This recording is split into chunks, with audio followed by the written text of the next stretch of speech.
Esse papo é pras mães que pensam que inglês não é pra mim. Eu não tenho dom pra isso. Eu não nasci pra isso, meu cérebro não funciona. Eu já tentei aprender inglês de várias outras vezes, mas eu já desisti. Mas eu gostaria muito de falar inglês. Você já escutou algum assunto assim parecido? Você já falou alguma coisa dessa? Mas eu gostaria muito de falar inglês. Eu queria demais. Meu sonho é ter aprendido desde pequena. Meu sonho é que meus filhos consigam falar inglês, que eu possa pagar o inglês pra eles ou aprender inglês junto com eles. Mas não é pra mim. Eu não tenho dom pra essa bagaça. Eu não tenho dom pra esse negócio. Então o assunto é com você. E nós vamos começar falando o que é difícil demais. O que é ser difícil demais? O que é ser difícil ou impossível? Tem até uma frase que eu gosto muito de um autor que, claro que eu não vou lembrar aqui agora. Quem souber me fala no chat, que é o seguinte: não sabendo que era impossível, foi lá e fez. Essa frase mexe muito comigo e eu falo sempre com os meus alunos, sempre com meu filho, com meu marido. Sabe por quê? Porque quando você sabe que é impossível, quando o cérebro humano sabe que é difícil demais, que é impossível demais, você nem tenta. Ou então você tenta já achando que não vai dar conta. Ou então você tenta sabendo que não vai conseguir.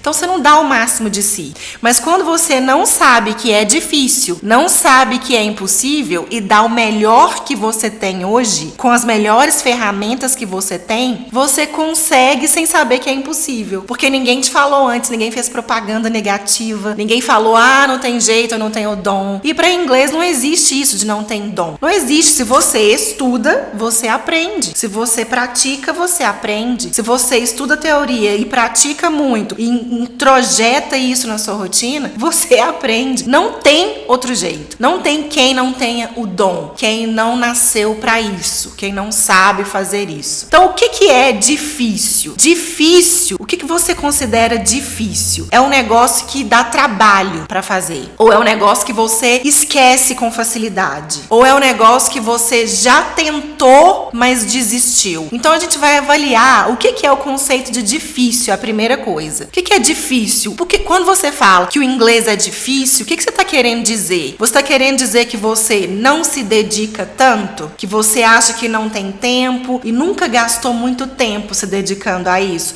Nunca investiu mesmo? Você queria que fosse fácil, igual você sabe português hoje, você quer saber inglês igual você sabe português, sem fazer o menor esforço. Mas você não lembra que o seu esforço, desde que você estava na barriga da sua mãe, você ouvia o português. Aí você nasceu e ficou até 2 anos de idade só ouvindo, só absorvendo, sem falar nada. E você escuta nas músicas, na televisão, na escola, no povo falando perto de você, nas pessoas que moram na sua casa, nos seus amigos, seus primos, seus irmãos, todo mundo falando português. Aí depois você vai falar as primeiras palavrinhas. Aí você fala errado as primeiras palavras. Isso em português, quando você tem 2 aninhos de idade. Você gasta 2 anos só ouvindo. Depois você começa a falar pouco. Depois você começa a falar errado. Depois você erra, acerta, conserta de novo. E aí você tenta de novo. Mas aí você precisa falar o português para se virar. Você precisa ter o português começa a ter função, a ser muito útil na sua vida. Aí você estuda, chega uma hora, com 7 anos, que você começa a estudar as letras, as frases, começa a ser alfabetizado, começa a aprender a ler, aprender a escrever. Dá-lhe português 24 horas por dia, não é isso? Música, televisão, notícias. Isso, você está imerso e até você aprender a falar português. E mesmo assim, você não sabe tudo sobre tudo, você não sabe todas as palavras que existem em português, você não sabe ler tudo em português, entender e nem a pronúncia, e nem escrever tudo em português. Você erra vírgula, você erra acento,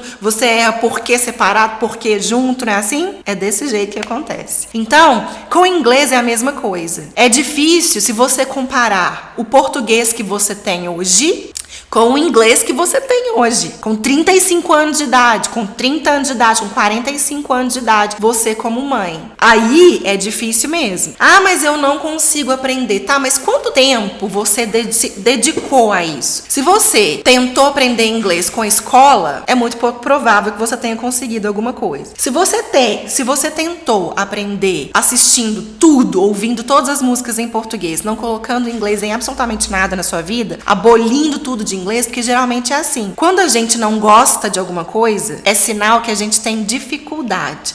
Pode saber, a criança que não gosta de matemática é a criança que não sabe matemática. Porque quando ela começa a aprender matemática, quando ela começa a entender do que se trata, tirar nota boa, ela começa a gostar. Porque a gente não gosta do que a gente não sabe. A gente não gosta do que a gente não conhece. Pode até ser que a gente não goste depois que a gente conheceu, mas é muito difícil. Em se tratando de idiomas, é muito difícil. Até porque, eu repito, eu não conheço ninguém nesse mundo que não gosta de falar inglês. Ou que não queria saber falar inglês. Deus me livre saber falar inglês. Não existe quem fale isso, né? Só existe pessoas que veem vantagem em saber, em conseguir se comunicar em inglês. Então a gente tem que saber disso. Por que você acha difícil? Porque você nunca tentou? Porque você tentou, mas não deu o melhor de si? Porque você não investiu, só investiu no inglês da escola? Porque você não consegue, aí você largou e desistiu? Com certeza é uma dessas alternativas. Não tenha quem estude, entenda e continue achando difícil. Porque quando você começa a destrinchar o negócio, a desbravar o negócio todo, a partir tudo e entender o que tem por trás disso aí, você começa a achar muito legal. E quando você começa a ver o seu filho, a sua criança, falando, entendendo, primeiro ela só escuta, depois ela responde em português mesmo, depois ela responde com gestos, depois ela mistura português e inglês, até um dia que ela responde totalmente em inglês, ou faça uma pergunta em inglês pra você e você fica chocado. E aprende mais rápido que você. Com menos de 5 anos de idade ela aprende, coisa que você não fez, nunca imaginou na sua vida, porque as crianças têm esse potencial. Então, essa palavra dificuldade é quando você tem que mergulhar nela e pensar: por que eu acho inglês difícil? Porque eu não tenho dom. Tá, mas por que você não tem dom? Porque eu tento falar, mas a minha língua trava, a minha língua não vai. Eu fico com vergonha. Aí a gente vai começar a descobrir por que é difícil. Eu tenho vergonha de falar, eu tenho vergonha de ser criticado. Então não é que você não aprende, é que você tem vergonha de falar e de ser criticado. Ou eu não tenho coragem quando eu tô perto de um nativo. Ou eu tenho medo, ou eu acho minha pronúncia feia, minha língua trava. Se sua língua trava nos sons que não existem em português, faça o melhor que você consegue. Todos os nativos e todos os professores, todo mundo que sabe falar inglês, vai fazer o possível para te entender, porque o ser humano tem disso. Faz o possível para passar uma mensagem e para entender a mensagem que o outro tá passando. Então vamos trabalhar aí o que é esse conceito de difícil, porque impossível não é. Não existe impossível na hora de aprender inglês. Não existe. Pra ninguém. Nunca conheci, nunca vi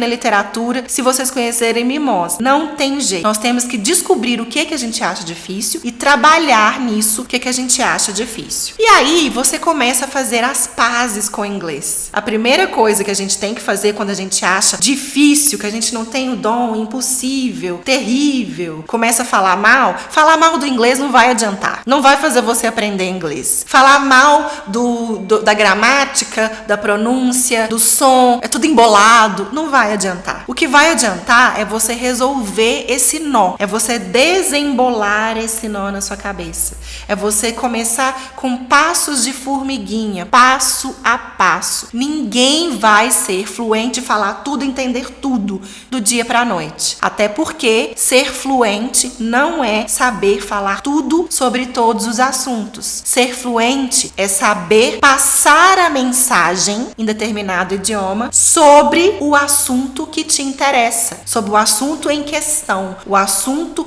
se é uma coisa que é funcional para você, que você precisa resolver um problema como ir no supermercado, é um assunto que te interessa. A física quântica da NASA não é um assunto que te interessa. Nem em português você sabe. Então, saiba o que é ser fluente e saiba que a gente vai começar de pequenininho, do degrauzinho, do primeiro degrau pro segundo, pro terceiro, assim como as crianças começam aprendendo a falar. Elas não falam do dia pra noite, elas não andam do dia pra noite, elas engatinham, elas sentam, elas caem, elas ficam em pé segurando, elas ficam em pé sem segurar, aí regride e volta a engatinhar, de tanto levar tombo, depois tenta de novo. É assim que é o aprendizado de inglês, é assim que é o aprendizado de qualquer idioma e de qualquer coisa na sua vida. Só que se não for útil pra você, não vai te obrigar a usar. usar. Se não tiver interação, você com alguém, com o nativo, com o professor, com seu marido, com seu filho, não vai ter utilidade. A prática, assim como eu expliquei na aula de ontem, e se você perdeu, tá gravado no canal do YouTube, a prática está diretamente relacionada à utilidade. Se não for útil para você, para sua rotina, para sua vida, você não vai praticar. E também a interação. Se você não conseguir interagir com alguém, por exemplo, se você só ouvir uma música, ou você só ouvir um desenho em inglês ou uma série, só ouvir e não interagir, não utilizar, não falar de volta com alguém, ou conversar com a própria série, ou com o espelho, conversar com você mesmo no banheiro, conversar com seu bebê na barriga, com seu filho pequeno, se você não praticar, não interagir, não utilizar, não tem sucesso. E o que a gente busca aqui não é ser fluente amanhã. O que a gente busca aqui é aprender uma coisa nova que seja, no mínimo, hoje, que nós não sabíamos ontem. Que seja de gramática, que seja de pronúncia, que seja de estrutura de frase, que seja de curiosidade de contexto, do que os americanos fazem, que eles acreditam. Uma coisa nova que a gente aprender a mais do que não sabíamos ontem já é suficiente para considerar evolução.